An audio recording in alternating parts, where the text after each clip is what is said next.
cadena de corresponsales al servicio de una visión nacional de la actualidad mundial. Desde 1901 se realizó la primera transmisión radiotelegráfica. Estas imágenes están destinadas a evocar las circunstancias y los protagonistas de esa epopeya. Guillermo Marconi había patentado la telegrafía en 1896 y desde entonces, ya en tierra firme, ya en su laboratorio a bordo del Electra, dedica su vida a profundizar los secretos de la naturaleza para ponerlos al servicio del hombre. En 1901 intentaba cruzar el Atlántico con su señal telegráfica radiotransmitida. Punto de partida, Polfu, en Conway, Inglaterra, la primera estación ultrapotente. 2000 millas a través del océano, la Torre de Gaboto en Terranova, donde la señal debería ser recibida. Polfu debía transmitir 3 puntos a intervalos regulares.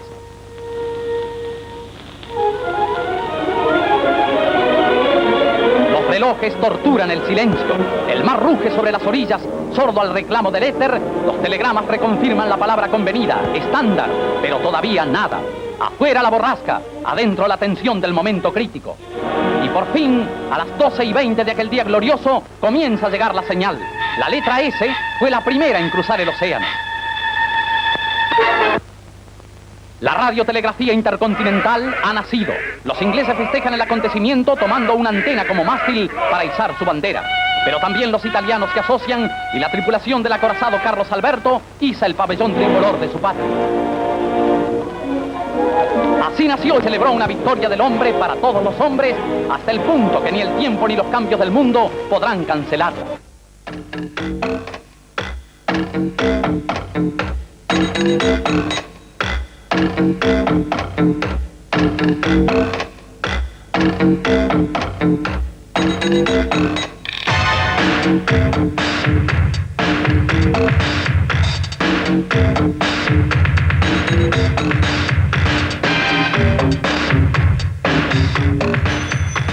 Amigos, comenzamos aquí la última entrega por este año de fin de siglo, al llegar a nuestro 20º encuentro. Hemos decidido cerrar este ciclo dedicando el programa a lo que sin duda es el hecho que habrá de designar para siempre a esta centuria, el descomunal avance y el vertiginoso desarrollo de las comunicaciones. Los cambios científicos y tecnológicos operados durante este siglo no pasaron nunca por las mentes de los más imaginativos creadores de fábulas y fantasías, ni aún por las nuestras.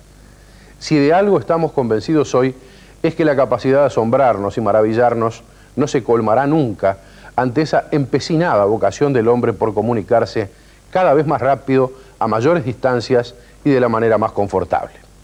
Claro, es preciso puntualizar que comunicarse y entenderse no son sinónimos. Más bien, hoy en día parecen conceptos antagónicos.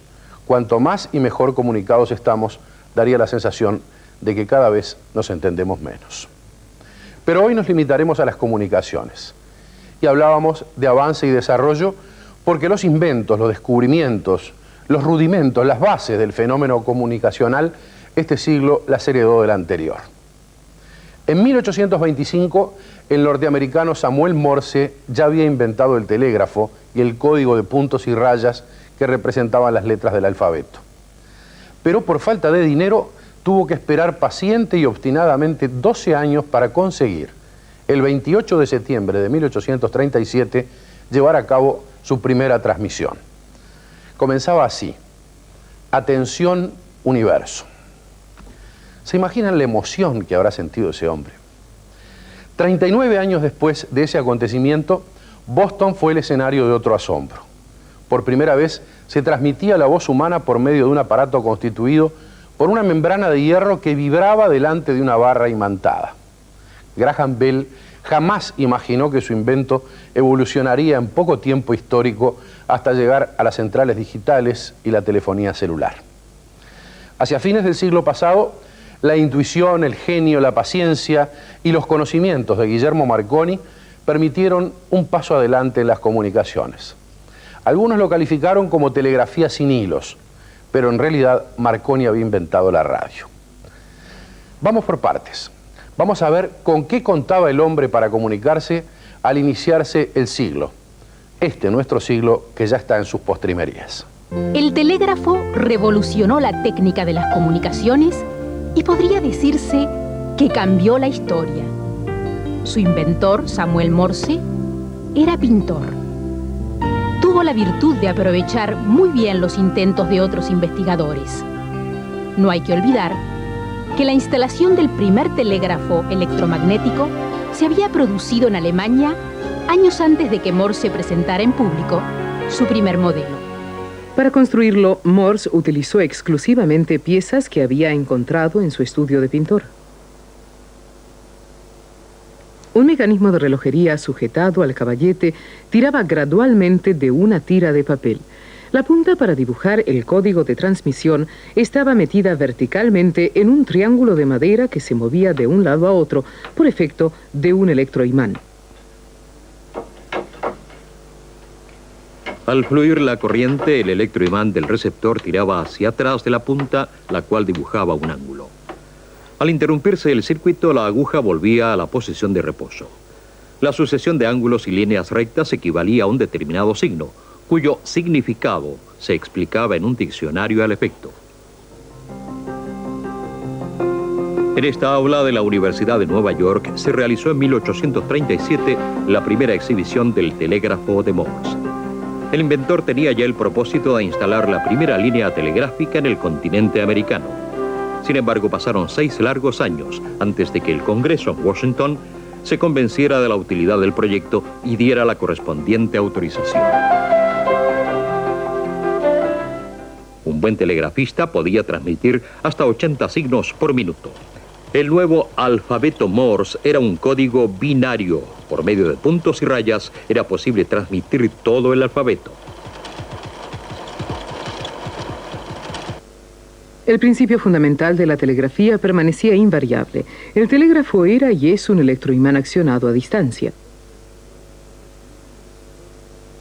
En el transmisor se presiona el manipulador cerrando el circuito. En el receptor se excita el electroimán que atrae una palanca con una punta inscriptora, la cual dibuja los signos sobre una tira de papel. Los mensajes se transmiten como impulsos.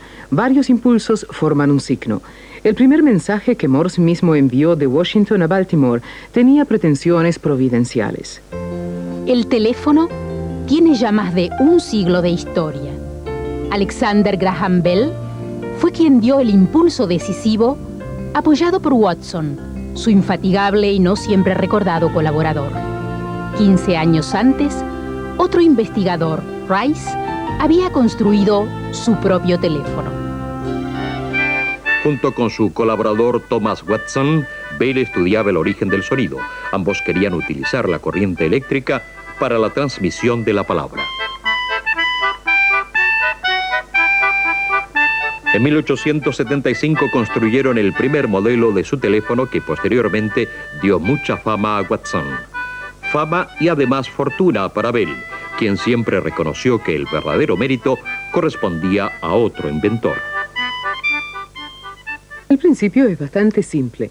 Las ondas sonoras de la voz hacen vibrar la membrana del micrófono. Mr. Watson, come here, I want you. Un electrodo en la parte inferior de la membrana presiona sobre un relleno de carbón molido. La presión es mayor o menor según sean las vibraciones. A este ritmo, la resistencia eléctrica es también mayor o menor. La corriente se modula con distintas intensidades y se transmite a la otra estación. El auricular estaba construido durante mucho tiempo según el principio electromagnético. La corriente alterna de la frecuencia vocal fluye por un carrete que envuelve un imán permanente. Según sea la intensidad de la corriente, el imán actúa con más o menos fuerza y hace vibrar una membrana de metal. El movimiento de la membrana se transmite al aire y entonces se oye la voz que proviene de la lejanía. Mr. Watson, come here, I want you. El otro aporte sustantivo al desarrollo de las comunicaciones, impulsado entre fines del siglo pasado y comienzos de este, fue la telegrafía sin hilos. Este invento, que se debió al italiano Guillermo Marconi, quien estaba fascinado por la electricidad, permitió la transmisión de noticias por medio de ondas electromagnéticas. La primera conquista de Marconi fue hacer sonar un timbre y transmitir señales Morse con una antena cuadrada de hojalata. Muy pronto sustituye la antena por otra de alambre que instala en el jardín para salvar mayores distancias con ondas también mayores. Marconi descubre la toma de tierra y de repente el alcance aumenta en centenares de metros. Por primera vez va a intentar ahora la transmisión de señales más allá de donde alcanza la vista. Su hermano toma la escopeta para efectuar un disparo en caso de tener éxito el experimento. Un ayudante lleva los instrumentos de recepción. Con la palanca del manipulador Morse, Marconi provoca 3 breves señales eléctricas que hacen saltar 3 chispas que a su vez generan la onda de radiación. ¡Increíble! ¡Funciona! ¡Mamma mía!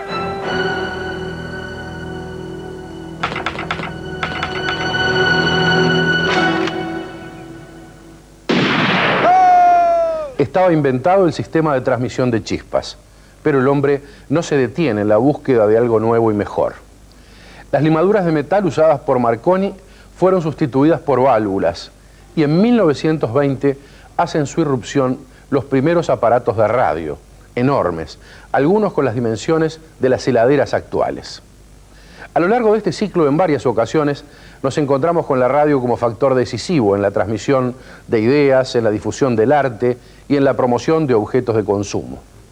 La radio fue el primer medio masivo de comunicación electrónica y entre nosotros, aquí en el Uruguay, la General Electric y la radio Paradisábal fueron las primeras emisoras que se instalaron en 1922, mucho antes que en países de la propia Europa. Para dar una idea de lo que fue la primera época de la radio en el Uruguay, les cuento, en 1924, la estación Paradisábal editaba semanalmente 5.000 ejemplares de su revista radiotelefónica, conteniendo los programas de los conciertos sinfónicos y parlantes, y los remitía gratuitamente a todas las casas que posean aparatos radiotelefónicos. Una ternura realmente. Las ondas largas, con una longitud entre 1 y 10 kilómetros, siguen una trayectoria entre la ionosfera y la Tierra. Debido a la conductividad de la Tierra, marchan a lo largo de la superficie terrestre y siguen su curvatura. 12 meses antes, un espía observa los experimentos de Marconi en Inglaterra. Es el físico alemán Slaby, en la foto a la derecha. Él mismo había hecho ya ensayos con ondas hertzianas. En ese campo trabajaba también el profesor Karl Braun, inventor de un nuevo sistema de transmisión. En 1909, él recibe junto con Marconi el Premio Nobel de Física. El emperador alemán Guillermo II, para romper el monopolio de Marconi, exige grandes esfuerzos nacionales. De esos esfuerzos surge la compañía Telefunken, que alcanzaría muchos éxitos. Los alemanes exigen ahora libertad en todas las frecuencias y consiguen imponer tal exigencia en una conferencia internacional sobre ondas radioeléctricas. El auge de la radio se produjo en la década de los 30. Todo fue diferente en el mundo a partir de entonces. En este caso también, gracias a las ondas electromagnéticas. Para ello había que envasar las complicadísimas vibraciones de la voz o de la música y transportarlas con las ondas hertzianas.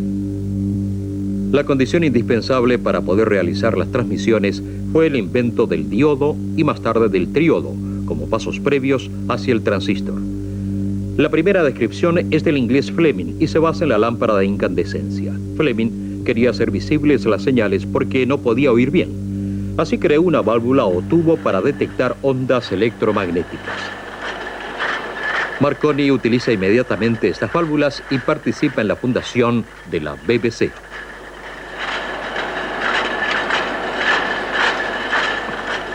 He aquí un fragmento de la primera transmisión con la primadona Nelly Melba.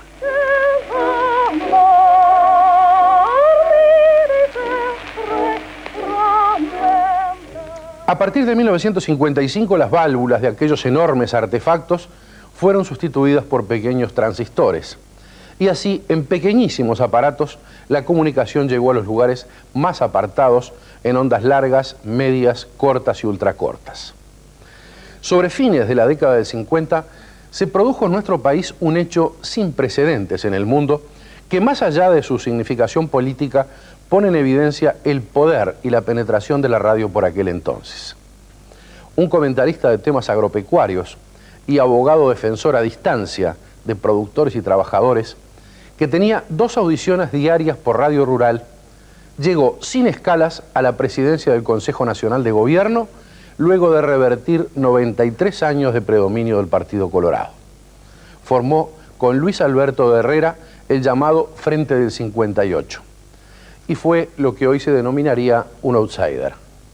Era Benito Nardone, un caso único de liderazgo a través del éter. Hacemos una pausa y los invitamos a ir al cine.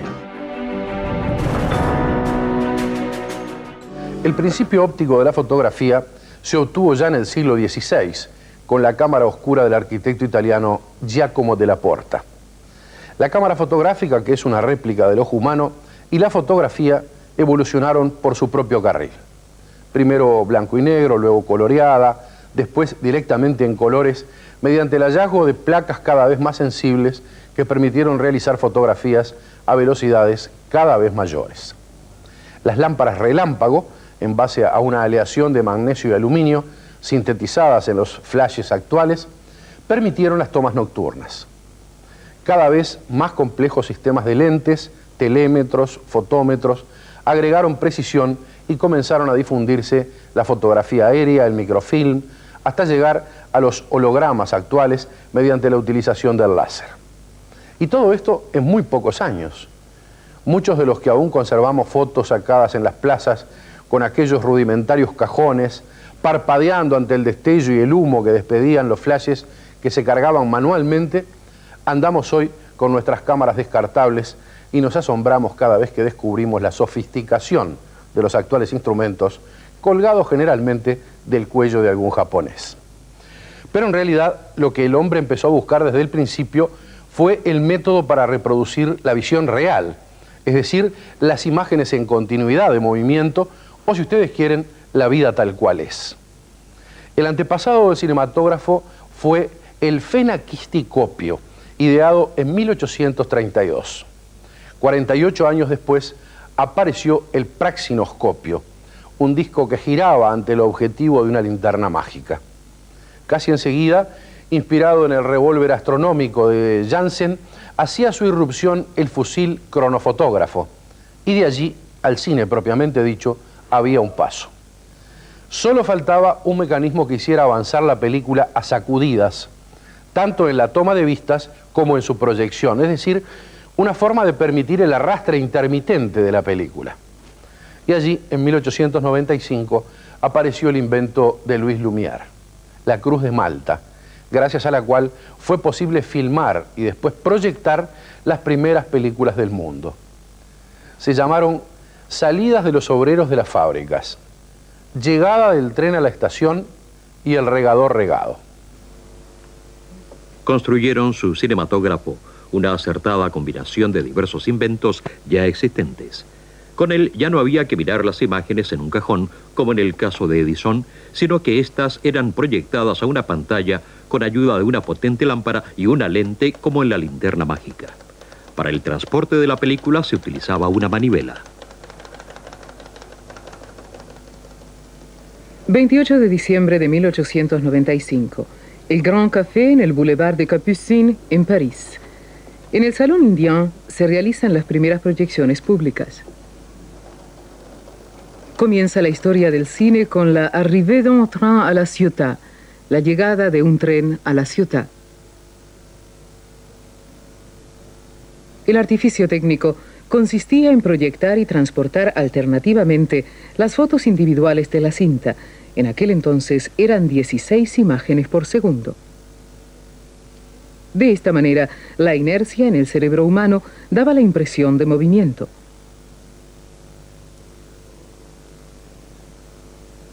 El transportador del film era una innovación técnica basada en el movimiento de la cinta, como el de la tela en una máquina de coser. Una leva fija excéntricamente al eje alza y baja la chapa transportadora, haciendo pasar la película. La rueda dentada al final del eje impulsa el volante. Con ayuda de una leva en su parte posterior, se da a la chapa un movimiento horizontal de vaivén y el transportador engrana en el perforado de la cinta. Los movimientos están coordinados de tal manera que el film se mueve a intervalos.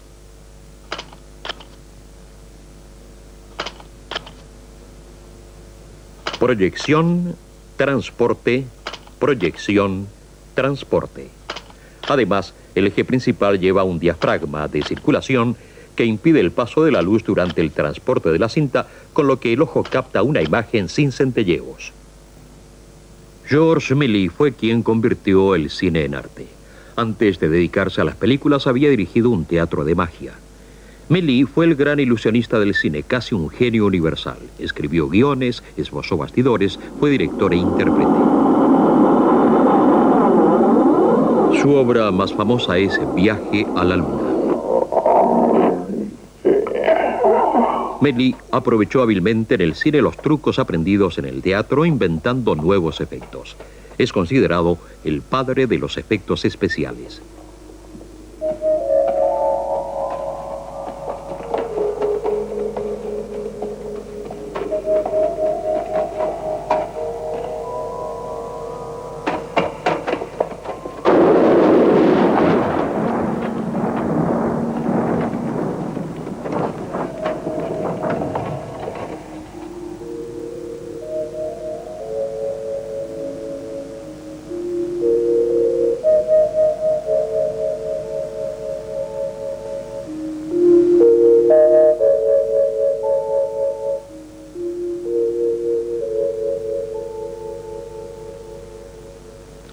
Mucha gente cuenta todavía sus asombros ante la pantalla del cine mudo, en el que un pianista en vivo acompañaba imágenes y leyendas.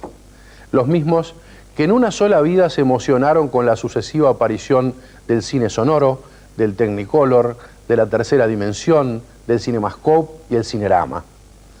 La década de los años 50 marcó el apogeo máximo del cine en el mundo. En Montevideo, en 1945, funcionaban 106 salas. Hoy, con intermitencias, tomando en cuenta un día sábado, y que la mayoría está compuesta por microcines y salas que proyectan filmes eróticos, apenas funcionan 30. La misma cantidad que Montevideo tenía en 1911. Parece un contrasentido teniendo en cuenta el grado de perfección tecnológica que ha alcanzado en la actualidad el lenguaje cinematográfico, tan superior, realmente incomparable, con aquel viejo y querido biógrafo de los primeros tiempos.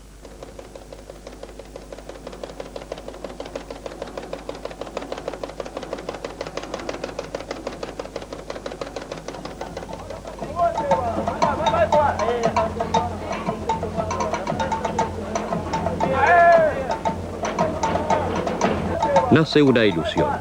Un equipo de cine construye en medio del Brasil la fachada de un hotel del mediodía francés. Docenas de bellas mujeres, lujosamente vestidas, trabajan con bien retribuidos especialistas de la producción fílmica.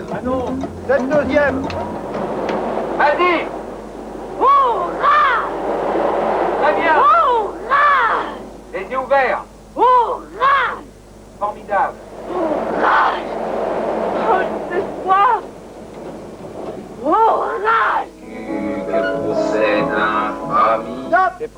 Se rueda un cortometraje de solo 30 segundos con fines publicitarios.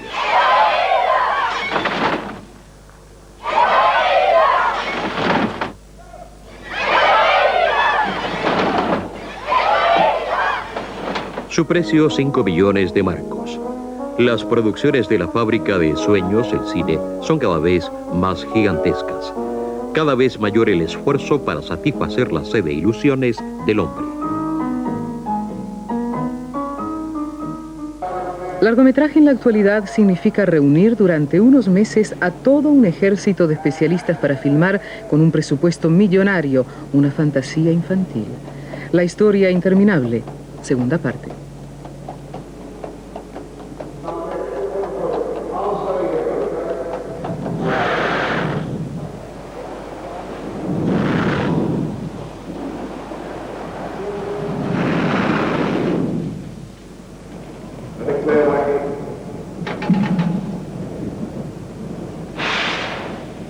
Los herederos del cinematógrafo de Lumière disponen de la reflexión de imagen para que la dirección pueda controlar de inmediato todas las secuencias.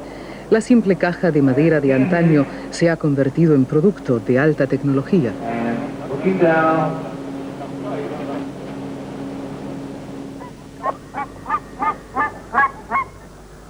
El perfeccionamiento no ha acabado todavía. Gigantescas pantallas, superficies abovedadas, horizontes circulares. El cine Omnimax trabaja con una película de 70 milímetros. Cada imagen es tan grande como una tarjeta postal. Para ello fue necesario la construcción de una nueva cámara y un proyector totalmente diferente.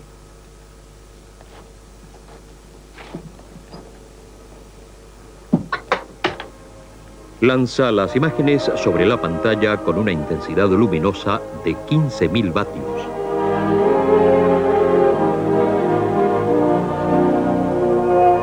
En el cine, la ilusión de la realidad es cada vez más perfecta.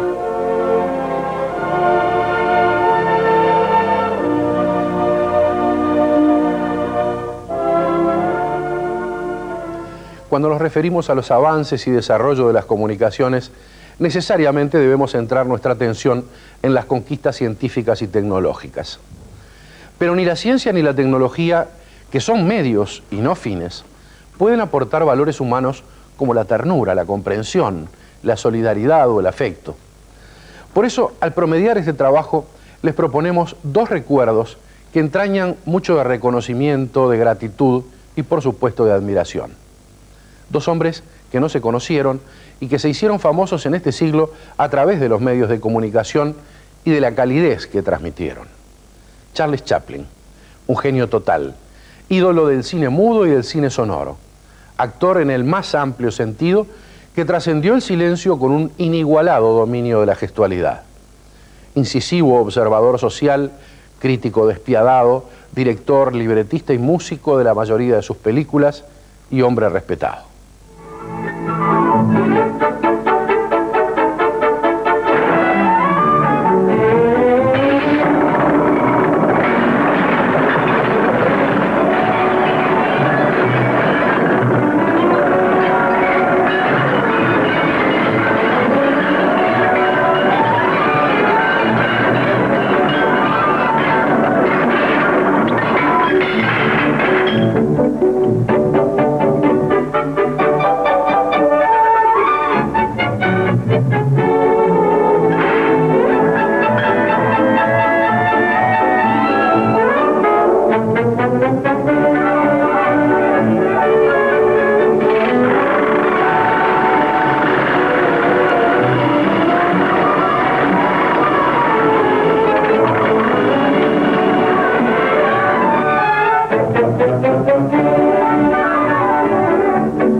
El otro recuerdo, otro Carlos, Carlos Gardel.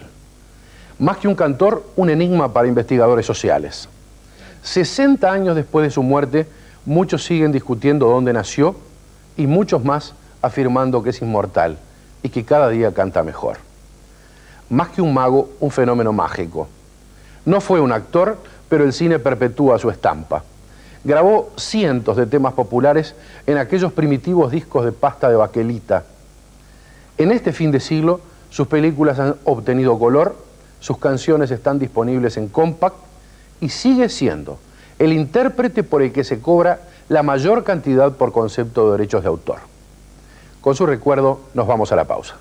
Tengo miedo del encuentro con el pasado que vuelve a enfrentarse con mi vida.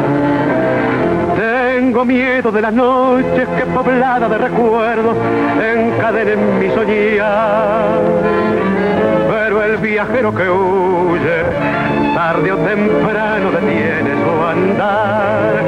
Y aunque el olvido que todo destruye haya matado mi vieja ilusión, guardo escondida una esperanza humilde que es toda la fortuna de mi corazón. Volver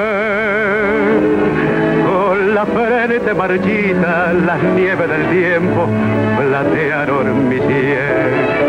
Sentir que 20 años no es nada, que febril la mirada, pero en las sombras te busca y te nombra. Vivir con el alma aferrada a un dulce recuerdo que lloro otra vez. Durante la Segunda Guerra Mundial y con el objetivo de descubrir la presencia de barcos enemigos, se inventó el radar, que aunque no lo parezca, es un derivado de la radio. Es un instrumento que gracias al empleo de ondas ultracortas permite ver, detectar más bien, objetos muy alejados o sumidos en la oscuridad o en medio de la niebla cerrada. Hoy no hay barcos, aviones ni aeropuertos que no estén dotados de radar. También los inspectores de tránsito disponen de este instrumento. Pero para este último caso la tecnología ya lanzó al mercado el detector de radares. Algo así como el título de aquella primera película que hoy recordábamos, El regado regado. Pero volviendo al principio, en junio de 1945, un artículo publicado en el diario El País titulaba «El radar es la concepción más científica realizada hasta ahora». En un gran aeropuerto internacional, suelen despegar y aterrizar diariamente alrededor de 1 millar de aviones. Solo la técnica del radar impide el caos. En la técnica del radar se trabaja con las mismas ondas electromagnéticas que posibilitan la radio, y fue el físico alemán Hertz quien dio un paso enorme hacia este nuevo elemento a fines del siglo pasado.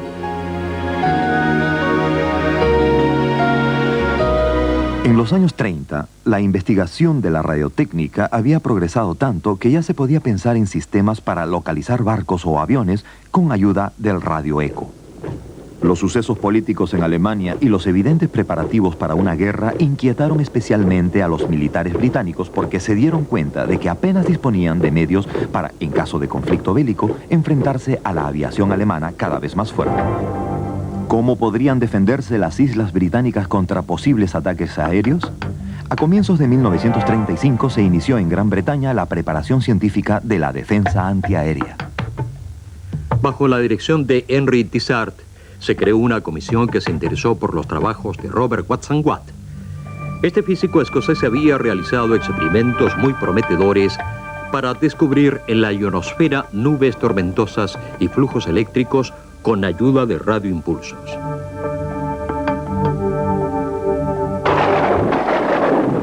Los miembros de la comisión querían utilizar las ondas radioeléctricas como arma activa. La prensa publicó rumores en relación con unos rayos mortales, pero el principal colaborador de Watson Watt, Arnold Wilkins, echó por tierra tales esperanzas. En su informe para la comisión, Wilkins y Watson Watt argumentaron, sin embargo, que sería posible detectar a tiempo los aviones por medio de ecos de radio. El Ministerio Británico de Defensa aprobó inmediatamente los recursos necesarios y solo 13 días después, el 25 de febrero de 1935, se pudo llevar a cabo el primer experimento práctico con radar, siglas de Radio Detection and Ranging, detección y medición de distancias por radio. Como emisora se utilizó la estación de la BBC en Daventry y en la tarde anterior al experimento decisivo se colocó la antena receptora provisional. Los instrumentos receptores se instalaron en un vehículo de transporte y a la mañana siguiente Watson Watt y su equipo se presentaron a la hora convenida en el lugar del experimento. La tensión acumulada durante los últimos días y semanas estaba concentrada en un solo instante. ¿Mostraría el aparato receptor un eco de la señal radioeléctrica al cruzar el avión, el haz de ondas de la emisora?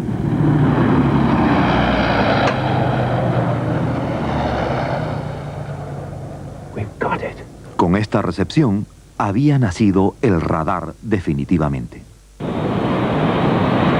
El perfeccionamiento de los componentes del radar y el moderno procesamiento de datos, especialmente para la selección de señales, han contribuido a que el servicio aéreo pueda desarrollarse según los planes previstos, independientemente de la hora del día y de las condiciones climáticas.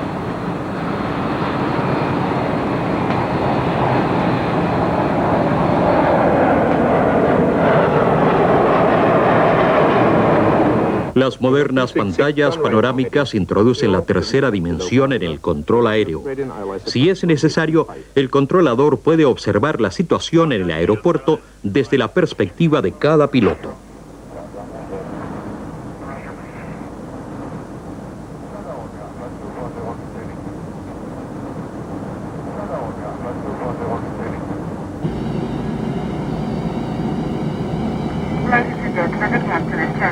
ahijada del cine, la televisión consiste en la transmisión de imágenes a distancia, valiéndose de las ondas hertzianas. En 1942 se anuncia en Gran Bretaña que la televisión progresa a pasos agigantados. Pero en varios lados se trabajaba en pos de perfeccionar el invento. Y en ese sentido hay una anécdota imperdible. A un célebre investigador de la televisión, el inventor francés Barthélemy, los alemanes le dejaron proseguir sus experimentos durante la ocupación de París en la seguridad de poder aprovechar luego los resultados. Pero el ingenioso francés, que confeccionó la pantalla de 1015 líneas, logró burlar a los nazis, montó en su laboratorio un aparato ficticio y trazó planos falsos, escondiendo los verdaderos. En la década de los años 50, la televisión llega a todos los confines. Aquí, las pruebas y demostraciones primeras comenzaron en 1950, el año en que el peso uruguayo aumentaba 3 centavos de dólar en el mercado de cambios de Nueva York, en el que retornan del Paraguay los restos de Artigas y, por supuesto, el año de Maracaná. En 1956, el Sodre es el primero en recibir un equipamiento completo marca General Electric para su planta de televisión. Pero ese mismo año, sin embargo, serían empresarios privados los primeros en comenzar a emitir la señal de Saeta TV Canal 10. Trámites burocráticos hicieron dormir en la aduana por más de 10 años aquellos equipos destinados al Sodre, que recién iniciaría sus emisiones el 19 de junio de 1963. Antes, en abril del 61 y mayo del 62, respectivamente, habían iniciado sus transmisiones los canales 4 Monte Carlo y Tele 12. Todavía el fenómeno de la televisión asombraba y tenía mucho de mágico.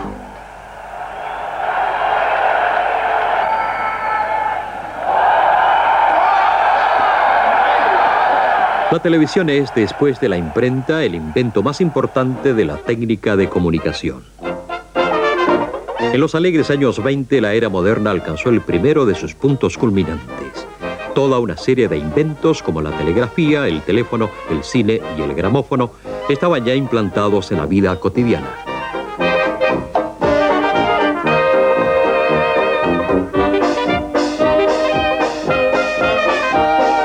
Con la posterior aparición de la radio surge también el deseo de poder transmitir imágenes de modo parecido a cómo se hace con el sonido por medio de la radio y del teléfono. El ingeniero Paul Nipkow aportó la idea decisiva para la transmisión de imágenes. Había nacido en 1860 en Lauenburg, Pomerania. Nipkow desarrolla un dispositivo sencillo, el disco para dividir y componer imágenes.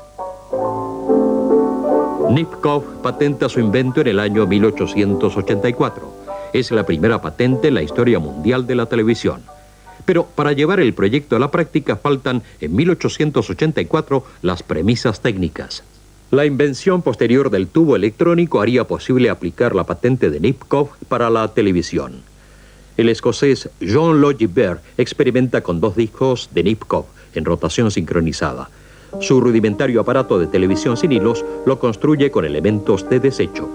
En una mañana de 1924 está a punto de realizar la primera transmisión de imágenes.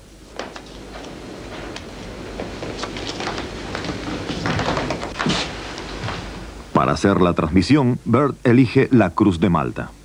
Mediante un rayo de luz la proyecta sobre un disco de Nipkow, que tiene una serie de orificios ordenados en forma espiral. Detrás se encuentra una célula fotoeléctrica que transforma la fluctuación luminosa en impulsos eléctricos. Las señales pasan por un amplificador y alimentan una lámpara. La luz de la lámpara intermitente atraviesa a una distancia de 2 metros un disco idéntico. Aquí se va reproduciendo la imagen línea por línea con cada giro del disco. Ambos discos deben girar a la misma velocidad. Esta sincronización le causa a Bert las mayores dificultades, pero al fin consigue, mediante señales eléctricas, sincronizar la velocidad de ambos discos. Fácilmente se puede reconocer la imagen de la Cruz de Malta. Con ello, Bert es el primero en realizar las ideas de Paul Nipkow.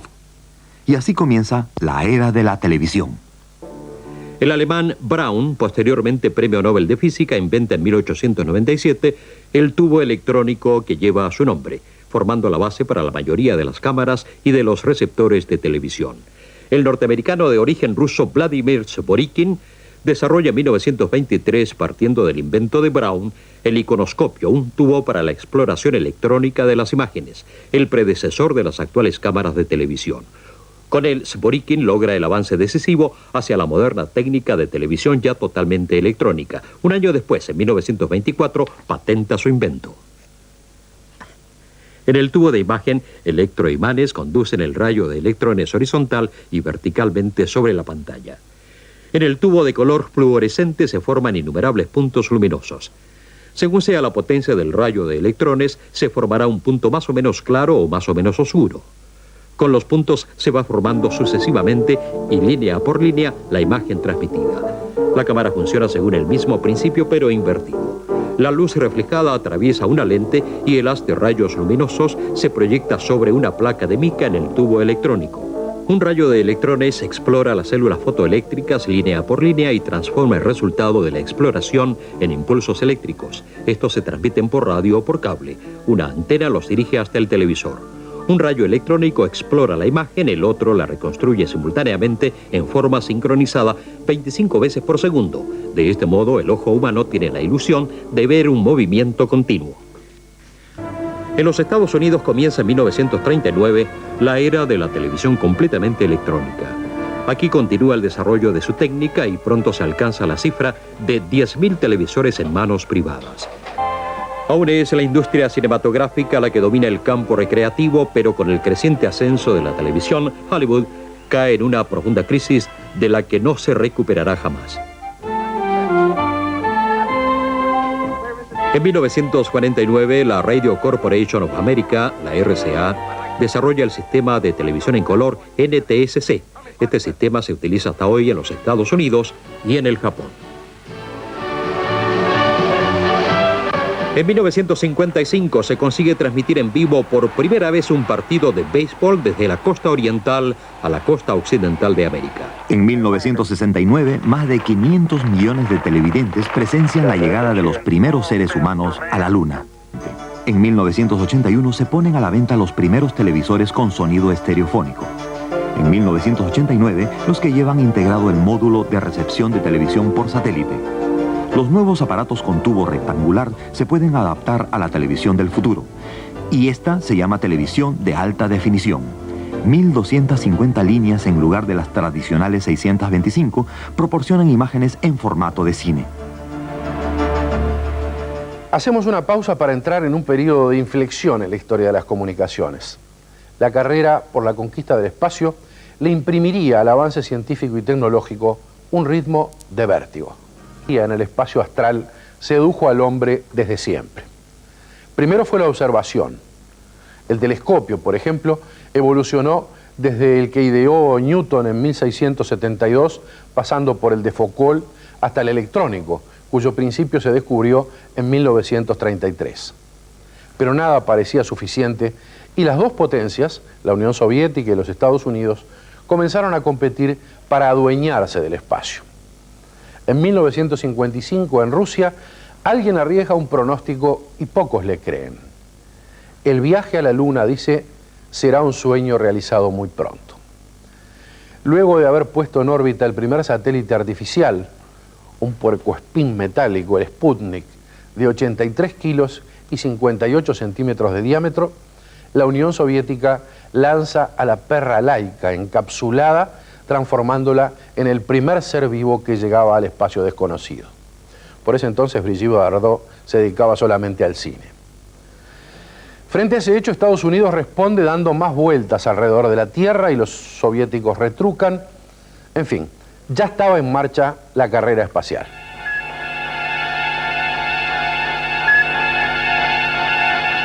Ya en tiempos remotos, el ser humano deseaba dejar la Tierra y explorar el sistema solar. Al ser inventado el telescopio, los antiguos astrónomos pudieron obtener datos más exactos sobre el sistema planetario y las galaxias. En el siglo XX se consigue volar al espacio por primera vez. La tecnología de los cohetes crea las condiciones previas para la moderna astronáutica. El físico ruso Konstantin Tsiolkovsky es el primero en elaborar planes concretos para un vuelo espacial. A comienzos de siglo, puede demostrar que únicamente con un combustible líquido se puede dar al cohete la propulsión necesaria para vencer la fuerza de la atracción terrestre. Robert Goddard, en los Estados Unidos, y Hermann Oberth y Werner von Braun, en Alemania, continúan desarrollando las ideas de Tsiolkovsky. Según sus planes, el combustible líquido se quema a modo de explosión con oxígeno también líquido en el motor del cohete. En la base de investigación de cohetes de Peenemünde, el físico Werner von Braun construye la bomba volante B-2. 1000 ejemplares del gran cohete son lanzados contra Londres al final de la guerra, causando la muerte de 2.700 personas. Sin embargo, la B-2 no tuvo carácter decisivo como arma. Su gran papel lo desempeñó después de la Segunda Guerra Mundial. En 1945 finaliza la guerra y los aliados se disputan la posesión de la B-2. El Ejército Rojo ocupa la base de Peenemünde. Los técnicos alemanes son trasladados a la Unión Soviética junto con los cohetes. Antes, Werner von Braun se entrega a las fuerzas norteamericanas. Bajo la dirección de Sergei Korolyov y a base de la B-2 se construyen los primeros cohetes rusos que pueden alcanzar grandes alturas. En 1957, en la noche del 4 al 5 de octubre, se lanza al espacio el Sputnik 1. Gracias a Sergei Korolyov, los soviéticos ganan la carrera espacial a los norteamericanos. Tras el éxito del Sputnik 1, los soviéticos quieren transportar el primer ser humano al espacio sideral. Los científicos prueban desde hace tiempo el efecto de la ingravidez sobre los organismos vivos. 4 semanas después del Sputnik 1, los soviéticos ponen en órbita un ser viviente, la perra Laika, que vuela a bordo del Sputnik 2. Sergei Korolyov despide al cosmonauta que va a realizar un vuelo histórico. Poco después, la primera nave espacial tripulada despega de Baikonur. El cohete portador, un Vostok, lleva la cápsula de 5 toneladas de peso hasta la órbita elíptica prevista. Por primera vez, un ser humano abandona el planeta Tierra. Yuri Gagarin comunica que su corazón late con normalidad y comienza el programa preparado, comer y beber. Gagarin habla por radio con el jefe del Estado, Nikita Khrushchev, y le dice: mis órganos se sienten extraordinariamente livianos. El vuelo espacial de Gagarin dura 1 hora y media. Moscú lo recibe con entusiasmo. El primer cosmonauta regresa sano y salvo. Los vuelos espaciales tripulados han comenzado. El Sputnik ha conmocionado seriamente a los norteamericanos que desean ser los primeros en llegar a la Luna. En 1969 llega en efecto el Apolo 11 a la superficie lunar. 500 millones de telespectadores pueden presenciar el primer paso de Armstrong. La navegación espacial tripulada ha estimulado durante siglos la imaginación del ser humano. Gagarin fue solamente el primer éxito en la realización de este sueño secular. Sin embargo, los satélites tienen aún mayor importancia para la ciencia y la economía. En 1962, Estados Unidos pone en órbita el primer satélite de comunicación, el Telstar 1. Desde entonces, la telecomunicación vía satélite funciona según el mismo principio. La estación terrestre envía las señales al satélite. Este las devuelve a la Tierra. La señal tarda menos de 1/4 parte de segundo en llegar a su destino. Muchos satélites giran alrededor de la Tierra en una órbita geoestacionaria. Esta órbita es paralela al Ecuador a una altura de 36.000 kilómetros. Para dar una vuelta en torno al globo terrestre, el satélite necesita 24 horas. De este modo, está siempre en la misma posición sobre la superficie de la Tierra. En órbitas estacionarias hay actualmente miles de satélites, la mayoría de ellos al servicio de las telecomunicaciones. Según sea la distancia de la órbita de cada uno a la Tierra, la vuelta en torno a la misma será más lenta o más rápida. En 1986, la sonda espacial europea Giotto envía a la Tierra imágenes sensacionales en color del núcleo del cometa Halley. Los datos de la sonda facilitan el conocimiento de los orígenes del universo y sirven para investigar y analizar astros pequeños. Los cometas y los asteroides apenas han cambiado durante miles de millones de años y pueden aportar informaciones sobre el origen de nuestro sistema solar. En 1991, el transbordador Challenger lleva al espacio la sonda Ulises. Es un proyecto común de Europa y Estados Unidos para llegar al centro del sistema solar y descifrar uno de los últimos enigmas, el secreto del Sol. Los investigadores esperan que el análisis de los datos suministrados por la sonda aportará nuevos conocimientos sobre el proceso de fusión nuclear. Así se podrá saber algo más sobre el origen del Sol y, por lo tanto, sobre la historia de nuestro sistema planetario.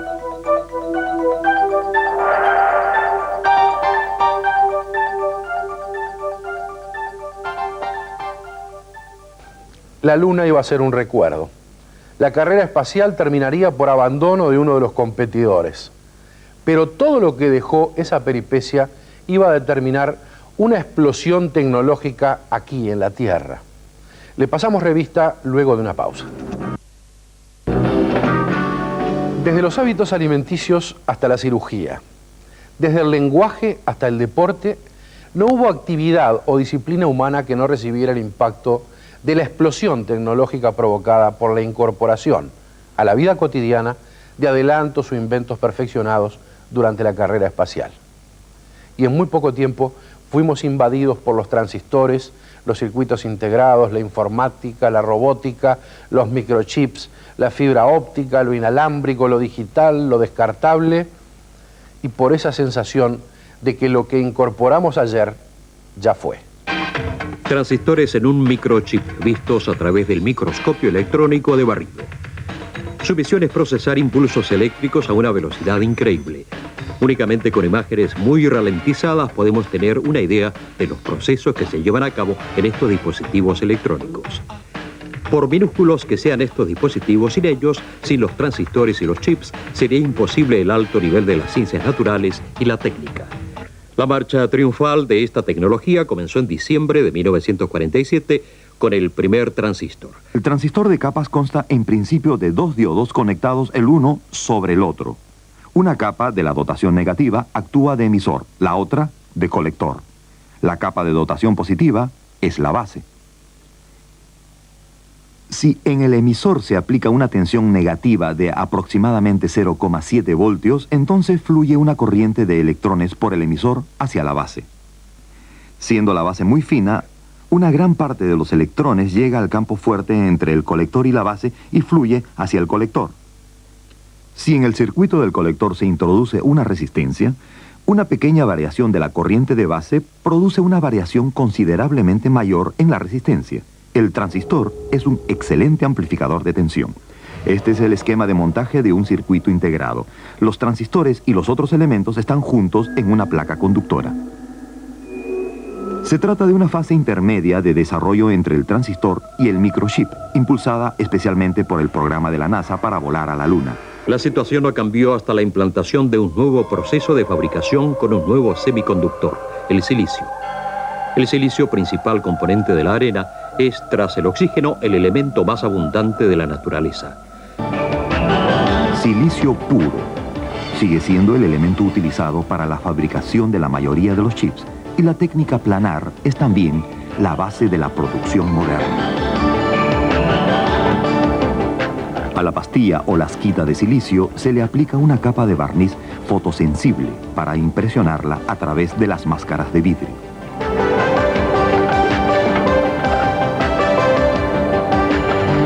De este modo, es posible integrar simultáneamente los esquemas de muchos chips en las plaquitas, lo que se hace en varias capas superpuestas. A continuación, se hace el revelado y se ataca con ácido y elimina la zona expuesta del barniz para, finalmente, introducir los átomos extraños que modifican debidamente las propiedades eléctricas del silicio. En total, son necesarias unas 500 operaciones para fabricar un chip. Minúsculo en sus dimensiones y gigantesco en su rendimiento, un chip de 64 megabits, por ejemplo, es capaz de almacenar en fracciones de segundos el contenido de 4000 páginas escritas a máquina.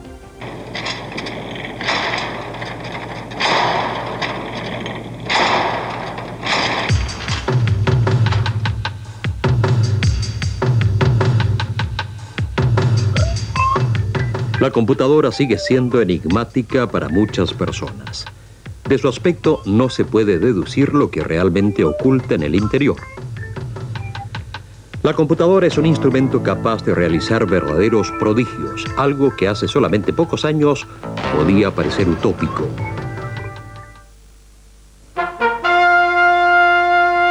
Berlín.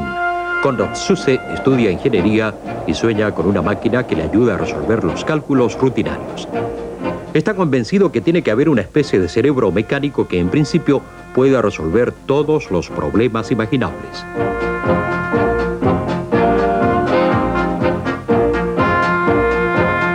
Para el sector de las telecomunicaciones, SUSE había construido un relé electromecánico.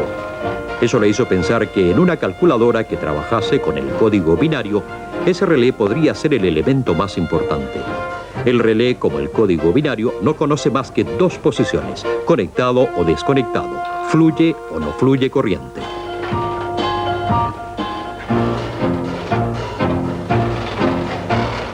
Con ello, SUSE había descubierto el secreto del procesamiento de datos. 1 o 0 es algo que puede elaborar fácilmente una calculadora electromecánica. El camino de la simple máquina de calcular a la computadora electrónica lo prepararon teóricos geniales. El británico Alan Turing describió en 1936 una máquina capaz de resolver cualquier problema lógico imaginable. También el norteamericano de origen húngaro John von Neumann descubrió que en principio una computadora puede ser utilizada para todos los problemas de la investigación. En 1945, von Neumann describió esa computadora universal cuyo principio sigue vigente. Según él, la computadora debe tener una unidad operativa, una unidad de control para coordinar las funciones, una memoria, una unidad de entrada para traducir los datos a símbolos procesables y una unidad de salida para decodificación de los datos procesados. El futuro traerá computadoras cada vez más pequeñas que obedecerán órdenes verbales o escritas a mano. Tales ingenios electrónicos entusiasman a muchos, pero también son criticados por quienes los consideran excesos de la información. Habría mucho más para decir y para ver sobre el avance y desarrollo de las comunicaciones en este último tiempo del siglo, pero excedería largamente nuestras posibilidades. No obstante, creemos que el rayo láser, con su baja luminosidad pero riquísimo en energía, por las múltiples utilidades que presta, merece un lugar en este informe. El rayo láser es básicamente generación de luz por medio de la emisión estimulada de radiación. El norteamericano Charles Townes recibió el Premio Nobel de Física en el año 1915. Él fabricaría años después el aparato precursor del rayo láser y que se llamó Maser. Pero el primer láser específico fue construido en el año 1960 por Teodoro Meiman. La lámpara incandescente emite de modo espontáneo e incontrolado un amplio espectro luminoso de diferentes longitudes de onda. Por efecto de la mezcla homogénea de todos los colores en el sector de la luz visible, tenemos la impresión de que es blanca. El láser, por el contrario, emite una radiación exactamente controlada y dirigida con una gran densidad energética. La luz del láser tiene una angosta banda de frecuencias, por lo que se dice que es monocromática. Por un cable de fibras de vidrio, tan fino como un cabello humano, se transmiten con ayuda del láser hasta 20.000 conferencias telefónicas simultáneamente y a la velocidad de la luz. La fuente de radiaciones tiene un tamaño algo mayor que una partícula de polvo. Así es la cabeza de un láser de semiconductor. El láser al servicio de la medicina. Con la luz ultravioleta de un láser exímero se explora aquí el fondo del ojo. Los nuevos láseres de semiconductor, como el que se prueba aquí, posibilitan tratamientos odontológicos cada vez eficaces. No es de extrañar que se hable ya de los láseres milagrosos. En la electrónica recreativa, el láser está ya muy extendido para la reproducción de los discos compactos, pero no ha perdido nada de su fascinación original. La luz del láser hace posible también un fenómeno que sorprende una y otra vez, la holografía. Las imágenes son tridimensionales y cambian según el ángulo del que se las mire.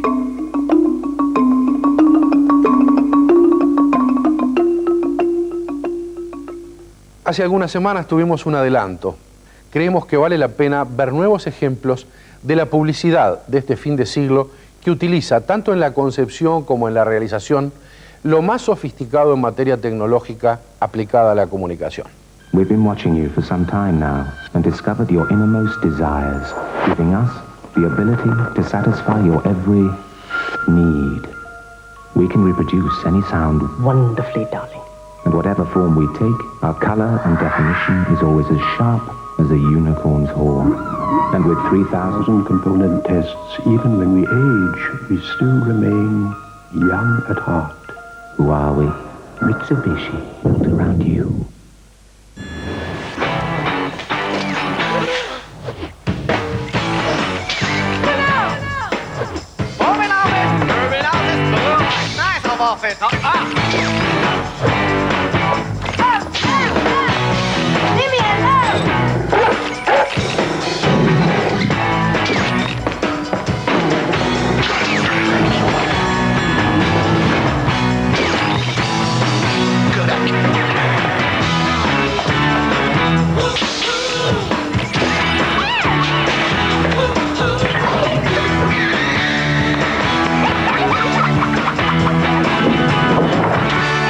Kodak Gold 2, de couleur. Yeah, a man's home supposed to be his castle, and he's supposed to be the king.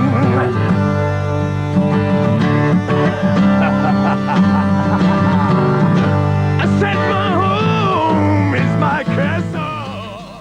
Amigos, llegamos así al final del 20º programa de fin de siglo, último del ciclo de este año. Queremos agradecerles el respeto con el que han recibido nuestra propuesta, las expresiones que nos han hecho llegar y la colaboración desinteresada y espontánea de tanta gente que nos permitió ilustrarnos y enriquecer cada uno de los capítulos. Si el programa les resultó bueno y el ciclo les pareció breve, 2 veces, muchísimas gracias. Hasta muy pronto.